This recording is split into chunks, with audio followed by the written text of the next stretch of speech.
Bonjour et bienvenue sur KTV en direct, à la télévision, à la radio et sur les réseaux sociaux pour ce temps de parole consacré aux constructions scolaires. Et Dieu sait s'il y a beaucoup de chantiers. Et pour en parler, qui de mieux que le recteur Gilles Albou. Bonjour. Bonjour. Merci d'être présent ce matin. Alors, hier, vous avez donné une conférence de presse pour expliquer la situation des constructions. On parle de 8 collèges, 4 lycées, 6 cuisines, 4 projets d'internat, de gros chantiers. Alors, ce sont de gros chantiers, évidemment, à notre échelle.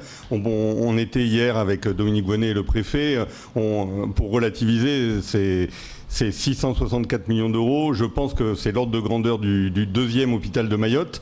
Nous, évidemment, pour l'éducation nationale, c'est aussi une grosse enveloppe qui va nous permettre de construire, comme vous l'avez dit, à la fois des bâtiments vraiment scolaires et puis aussi de participer à la construction d'équipements sportifs. On y reviendra, notamment notre projet sur Kawini et d'autres projets. De construire aussi des cuisines centrales, très important pour la restauration, de construire des internats, vous l'avez dit. On pourra revenir là-dessus avec aussi la problématique des transports. Et évidemment, donc tout ceci s'inscrit dans un projet de maillage du territoire. Et en même temps, puisque ce sont ces projets, ce sont des projets qui sont à moyen terme. En même temps, très rapidement, on a un programme de réhabilitation et aussi un programme tout de suite là de construction et d'extension. Alors soit via des modulaires. On a déposé un grand nombre de modulaires. Vous avez pu les voir. Ce sont des modulaires vraiment qualitatifs. Pour vous donner l'ordre de grandeur de ces modulaires, on a construit pour la rentrée 2020 l'équivalent d'un lycée, plus de 2000 places supplémentaires en modulaire. Ça avait été critiqué au départ, les modulaires. Alors, ça avait été critiqué. Ça a été critiqué au départ. Ceux qui aujourd'hui voient nos modulaires, et souvent on invite, on va dire, la presse et puis même les parents à aller voir un peu comment fonctionnent ces modulaires. Vous pouvez aller à Sada, par exemple, vous pouvez aller voir ceux qui vont être livrés la rentrée à Bamana, et à peu près dans tous les lycées sont vraiment des très très beaux modulaires, très qualitatifs, avec la climatisation, avec vraiment toutes les... Ce ne sont pas des cabanes de chantier, quoi. Ah non, non. Parce que les gens font l'amalgame entre ça et les cabanes de chantier. Alors oui, enfin, oui, ils font l'amalgame, et évidemment non, ce ne sont pas, on va dire, la même qualité. Par contre, les lycées et les collèges que nous construisons, là, c'est autre chose. Oui, bien sûr. Et ça a été rappelé hier, et on va le rappeler, c'est que toutes nos constructions aujourd'hui, dans le second degré, elles ont aussi un objectif très qualitatif. Qualité énergétique, qualité aussi de travail, d'accueil, qualité aussi de sécurisation, sécurisation dans tous les sens, évidemment. Et quand on dit sécurisation, c'est pas uniquement mettre des clôtures. J'ai envie de dire, ça c'est la partie la plus facile. C'est d'avoir dans nos établissements des lieux de vie pour les élèves, pour faire en sorte qu'ils ne soient pas toujours tentés d'entrer et sortir pour se restaurer. Donc là aussi, avoir partout des lieux de restauration. On sait que ça manque beaucoup, et ça c'est évidemment un facteur de tension. Avoir aussi des salles d'études pour que les jeunes, entre deux cours ou le matin quand ils arrivent, ils puissent avoir un endroit où se poser. Donc ces améliorations-là, évidemment, on va les diffuser sur l'ensemble de nos établissements. Et là, c'est fait sur plusieurs années. On voit que tout est prévu. Est-ce que vraiment on va tenir le calendrier? Parce que, d'après vous, fin des opérations prévues à l'horizon 2027. Alors oui, alors 2027, c'est pour les tout derniers. C'est ça. Alors, on va dire, nous, notre grande cible, c'est 2025. 2025, on va dire, la grande partie de nos chantiers sera terminée. On aura déjà livré, on va dire, la plupart des lycées, la plupart des collèges. Et 2025, pour nous, c'est vraiment ce marqueur. Et puis après, il y en a certains qui vont aller jusqu'en 2027, évidemment. Déjà, on peut imaginer que sur l'île, on ne peut pas construire, on va dire, de front tous ces établissements. Pourtant, nous les lançons. Mais après, évidemment, on voit déjà la pénurie de main-d'œuvre dans certains secteurs. Donc, il faut aussi être réaliste. Et c'est la raison pour laquelle, moi, je vous laisserai montrer, on va dire, notre diaporama et notre dossier pour que tout le monde puisse suivre presque trimestre après trimestre l'avancée des différents chantiers et des différents projets. Il y a eu du retard ou pas? Alors non, alors on a eu cette chance-là, c'est que évidemment pendant le premier confinement, on était surtout en période d'études, ça a été rappelé hier, et donc on va dire les études peuvent se faire, on va dire, par télétravail. Bien sûr. Et puis vous le voyez pendant cette période-là de confinement. En fait, on a profité du confinement, on a profité que les élèves n'étaient pas majoritairement dans les collèges et les lycées pour avancer encore plus les travaux. Si vous allez, on va dire, dans certains établissements, vous verrez qu'en ce moment, les travaux avancent et avancent très très vite. Alors je ne dis pas qu'on a gagné du temps, mais en tout cas, on n'en a pas perdu. Et puis, on donne aussi des jalons. On donne des jalons pour 2021. On en avait donné pour 2020 et on les suit. Alors, on verra ici et là quelques retards. J'étais hier à Bouéni, où on va avoir évidemment toujours avec les mêmes prestataires quelques retards. Alors ce sont des retards qui se chiffrent en semaines, parce que vous vous souvenez que déjà à Bouéni, quand je suis arrivé, le chantier était complètement à l'arrêt, on l'a repris, et on trouvera toujours ici ou là, et on a toujours des marges de progression, quelques petits retards, mais on y veille. Et donc voilà, je peux vous donner déjà pour 2021 quelques livraisons. On va continuer encore à livrer des modulaires, 1 millier encore de places supplémentaires, cette fois-ci principalement en collège. On livrera l'hôtel d'application du lycée de Kawéni, l'extension du CDI de Bandrélé, la cuisine satellite de M. Samboro, l'extension de l'administration à Kahani, l'extension du collège de Sada, la réhabilitation du collège de Chiconi, le gymnase de la Cité du Nord, des bases nautiques et aussi des points d'eau, des points d'ombre. Et puis les débuts des travaux, les débuts des travaux du collège de la restructuration du collège de Msangamouji et aussi plusieurs autres gros travaux de Donc ça, c'est prévu réhabilitation. pour 2021. Ça, cette et année. puis la première pierre, normalement, du lycée de Longoni, du lycée Le fameux lycée de Longoni, dont dont on parle. Camarbra. Alors justement, monsieur le recteur, moi, ma question, là où j'ai envie de l'amener, c'est aujourd'hui, à la livraison de tous ces chantiers, est-ce que déjà, ça va nous permettre d'alléger certains lycées aujourd'hui surchargés, c'est-à-dire qu'on va rapprocher des élèves dans leur zone, parce qu'il y a un lycée, enfin, les établissements un peu partout. Est-ce que ça va nous permettre aujourd'hui, en tout cas, d'alléger un peu, parce qu'on aura assez d'établissements sur le territoire? Alors, pas vraiment. Alors, je vais vous expliquer les deux logiques. D'abord, on va avoir beaucoup plus de collèges. Donc, on va commencer par les collèges. On va avoir beaucoup plus de collèges, 8 collèges. Donc ça, les collèges, on va vraiment les alléger et continuer à mettre des collèges en proximité. Ça, c'est très important que nos collégiens aient un collège à proximité. On aura par exemple un collège à Vaïbé, on aura un collège à Cavani, on a encore un collège à Tsunzu 2, rien que pour parler du sud de Mamoudzou. Il n'y a pas que le sud de Mamoudzou, on va aussi en créer un sur Dembéni, certainement entre Tsararano et Ngoujou. Voilà, donc il y aura 8 collèges supplémentaires qui, eux, vont permettre exactement ce que vous disiez, d'avoir des établissements à proximité et ces établissements-là, quand on en aura plus, ils vont être évidemment, ils vont permettre d'alléger globalement la surpopulation actuelle constatée dans les collèges. Les lycées, il y en aura plus, évidemment, 4 lycées en plus, mais quand même, et on doit le dire, un certain nombre de ces lycées que nous construisons, ils viennent remplacer des lycées qui étaient, on va dire, sous-dimensionnés, comme le lycée actuel de Dzoumognier, le lycée des métiers du bâtiment de Dzoumognier. Donc le lycée qu'on construit à Longoni va le remplacer. De même à Chirongui, et on parlait là des modulaires un peu moins qualitatifs, on va dire, de Chirongui. Quand on dit remplacer, c'est-à-dire celui de Dzoumognier, il fonctionne? Non, il n'y aura plus de lycée à Dzoumognier. Voilà. Et à Chirongui, il n'y aura pas 2 lycées à Chirongui. Donc globalement, on va dire en nombre de lycées supplémentaires, on en aura 2, certainement sur l'ensemble de l'île, puisque voilà, je viens de dire qu'il y en a 2 qui sont en remplacement. Par contre, ce qu'on va faire sur les lycées, et c'est très important que je puisse donner ces explications, c'est qu'on va avoir un maillage thématisé. On ne va pas avoir 3 lycées des métiers du bâtiment sur l'île. Pourquoi ? Parce que derrière, on veut aussi des plateaux techniques très qualitatifs. On veut que nos élèves étudient avec le meilleur matériel.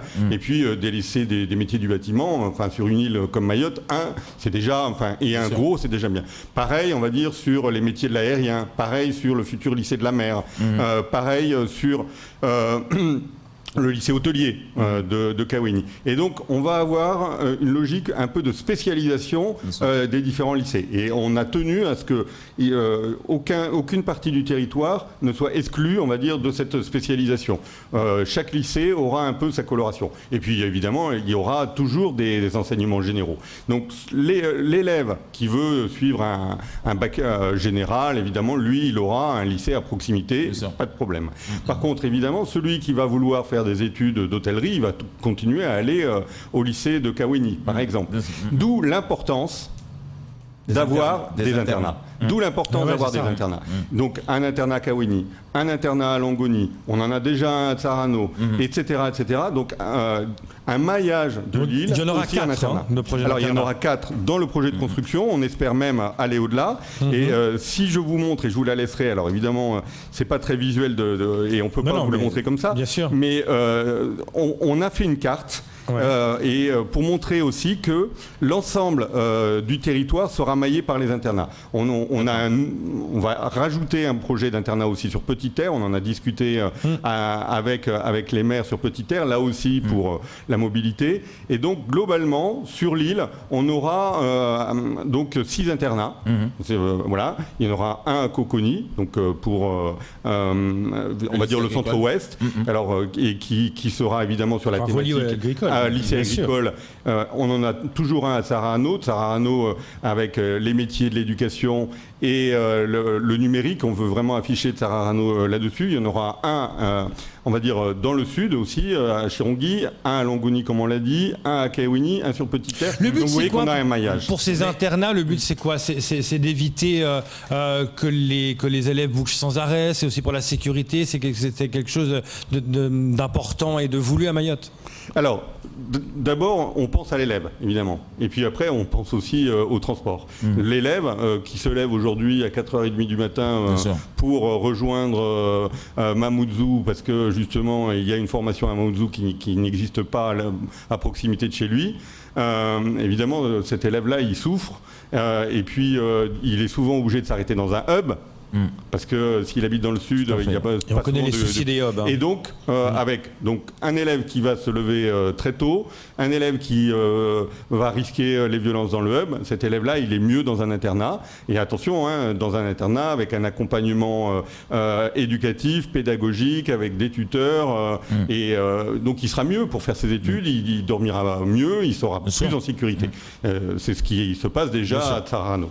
Et puis, je veux dire, c'est mieux aussi pour l'ensemble du territoire. Plus on réduit le transport, moins il y a d'embouteillage, moins il y a de pollution. Donc cette logique d'internat, je pense qu'elle est vraiment justement. Et pareil avec les cuisines centrales. Il y aura des cuisines centrales à peu près, on va dire, donc à chaque coin du territoire. Alors justement, monsieur le recteur, 2 questions dans la question.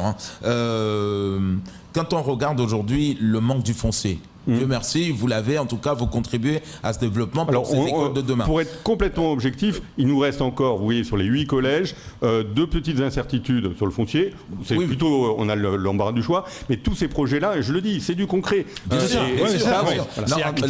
Quand je parle du manque de foncier, surtout, je vise un peu les maires.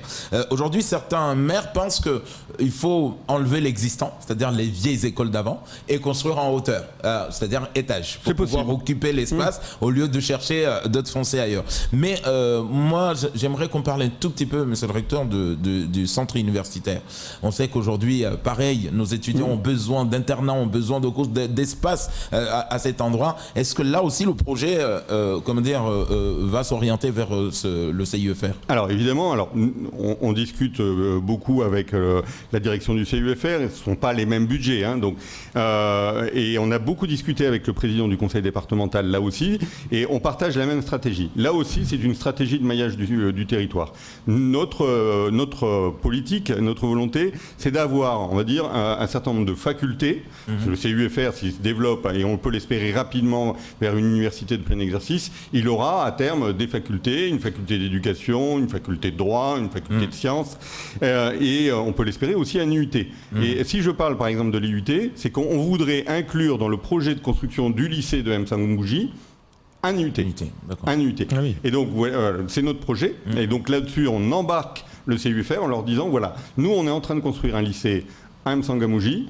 On propose, dans le projet global de construction, de faire un pôle enseignement supérieur, où il y aura évidemment les BTS, et puis aussi un UT qui proposera, alors maintenant ça s'appelle plus des DUT, mais des BUT, des bachelors.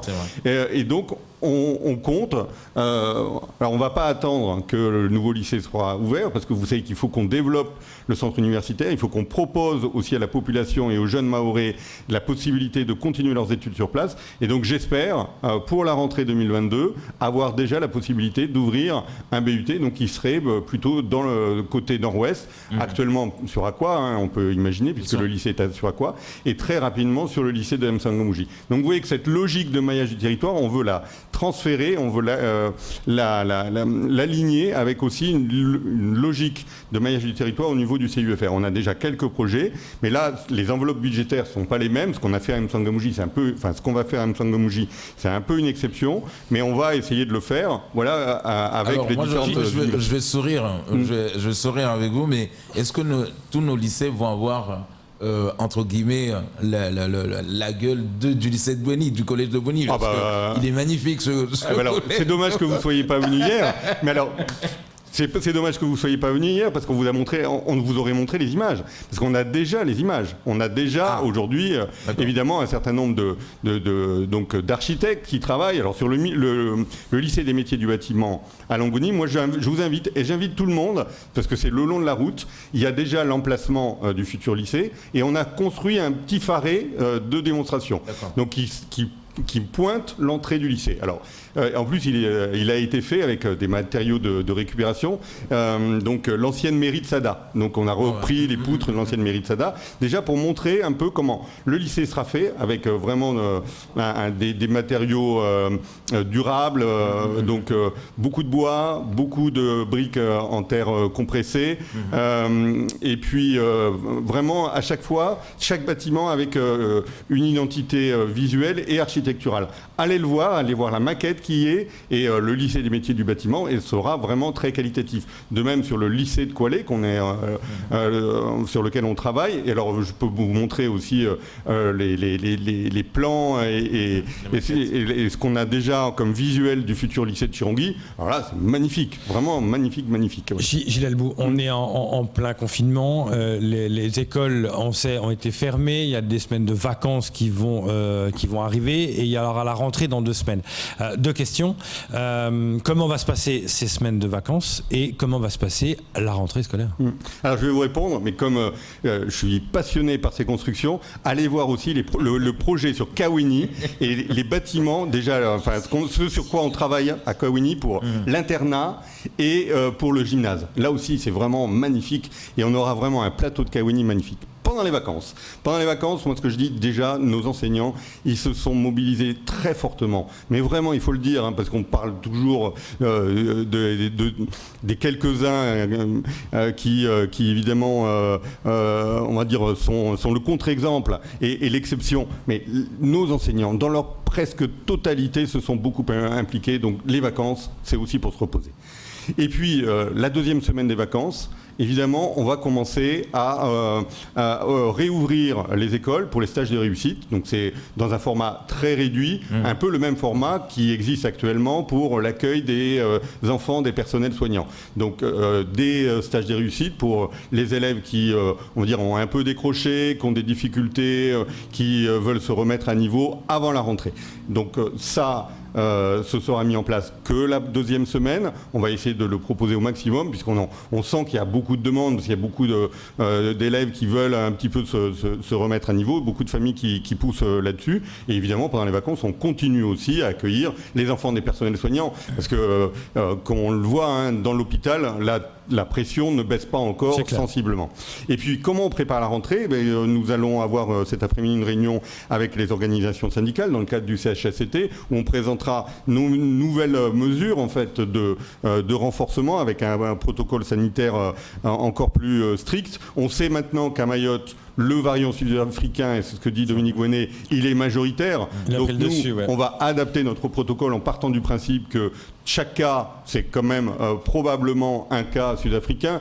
qui veut certainement dire que s'il y a un cas dans une classe, on ferme la classe, par exemple. Alors, c'est un crève-cœur, mais il nous faut évidemment appliquer le principe de précaution. Et puis, pareil, dans le second degré, on va passer les établissements en jauge réduite. On l'avait fait au cas par cas, vous vous souvenez, avant les vacances. Là, au moins pour les premières semaines à la rentrée, on va le faire de manière, on va dire, généralisée.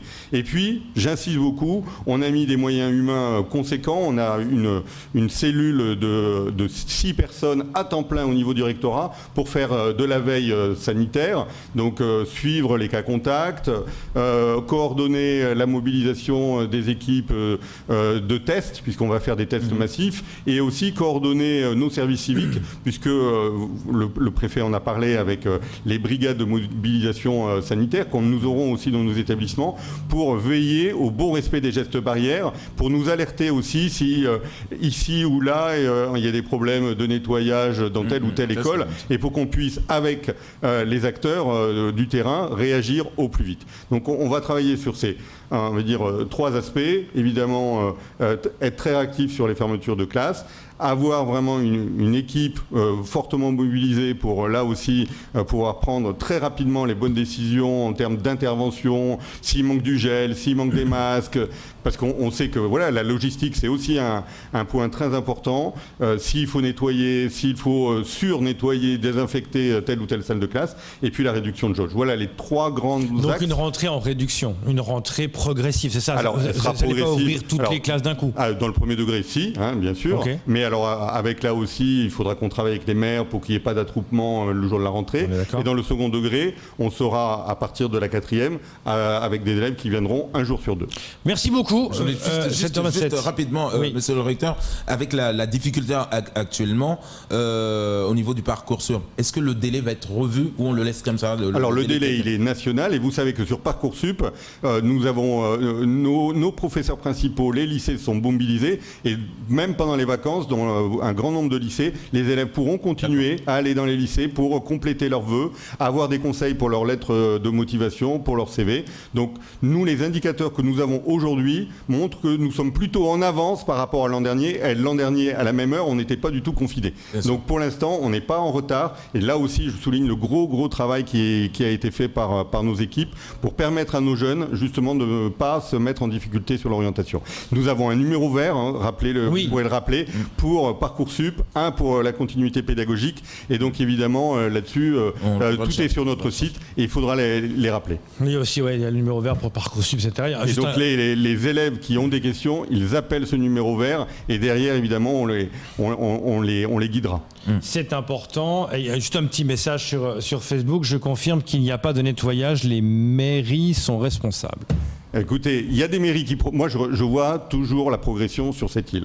Voilà. Il y a des mairies, aujourd'hui, qui progressent. Il y a des mairies qui ont compris que le nettoyage des écoles, c'était un enjeu. Et puis, évidemment, quand les choses changent, ça ne change pas, on va dire, du jour au lendemain, partout à la même vitesse. Donc, nous sommes là pour, évidemment, accompagner les mairies, les aider aussi, des fois, parce que des problèmes de trésorerie, de financement. Et je le rappelle, nous, Éducation nationale, et avec la préfecture, dans le cadre du plan de relance, il y a beaucoup d'argent qui peut être mis à disposition de ces mairies. J'ai rappelé évidemment pour les aider sur les travaux de rénovation, pour les aider sur la mise aux normes numériques, pour les aider sur la scolarisation des